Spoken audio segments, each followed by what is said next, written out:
పట్నాల్లో పచ్చదనం కనిపిస్తున్నదా ఏడన్నా? రోడ్ల పక్కన ఏడన ఒక ఆడ చెట్టు ఉంటే అదే మా ఎక్కువ. రోడ్లు పెద్దగా చేయాలని, కరెంటు స్తంభాలకు అడ్డం వస్తున్నాయని షెలుగుడు. మొగుల్ని దాకే బంగ్లాలు కడుతున్నాం, పెద్ద పెద్ద కంపెనీలు పెడుతున్నామని మురుసుడు తప్పితే పచ్చదనం ఎంత ఆగం చేస్తున్నాం అనేది ఆలోచన ఏసుడే తక్కువ. ఆడనో ఈడనో పార్కులుంటే ముత్తెమంది షేప్ పోయి నిమ్మల పడుతున్నారు పబ్లిక్. కానీ గీడ చూడుర్రీ, ఇది చెట్టో బంగ్లానో అర్థమైతలేదు కదా. సూపర్ ట్రీ మరి. మద్రాసులా 9 అంతరాల టవర్ కట్టి కిందికెళ్లి మీది దాకా చుట్టూరా తొట్లల చిన్న చెట్లు పెట్టిండ్రు. ఎత్తు 30 మీటర్లు. సింగపూర్ లో కనబడుతుంటాయి. పట్నాల పచ్చదనం తగ్గొద్దని కొత్తగా పార్కులు కట్టిస్తుంటే చెన్నైలా ఒక దాంట్లో గీ సౌలతి చేసిండ్రు. ఖర్చు 12 కోట్లు.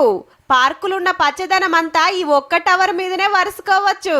దీనికి చుట్టూరా లక్షల మందికి మంచి గాలి ఇస్తది పక్కా.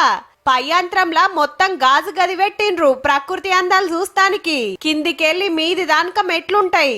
ఒక్క పారే 50 మంది ఎక్కొచ్చునట.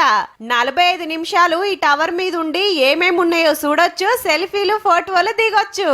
రాత్రిపూట కరెంటు బుగ్గలు పెడితే గిట్ల శమక్కుమంటుంది. పార్క్ అంటే తీరు చెట్లు పెట్టుడు మామూలే, కానీ 9 అంతరాల టవరే చెట్లతోటి నింపేసిండ్రు. ఇది చూస్తానికన్నా పార్కుకొస్తారు. ముతమంత షేపు మంచి గాలి వీలిస్తే పానాలు మంచిగుంటాయని సర్కారు ఆపోచన కావచ్చు. అబ్బా, మన తన కూడా గీ ఉపాయం చేస్తే బాగుండు అనిపిస్తుందిలే.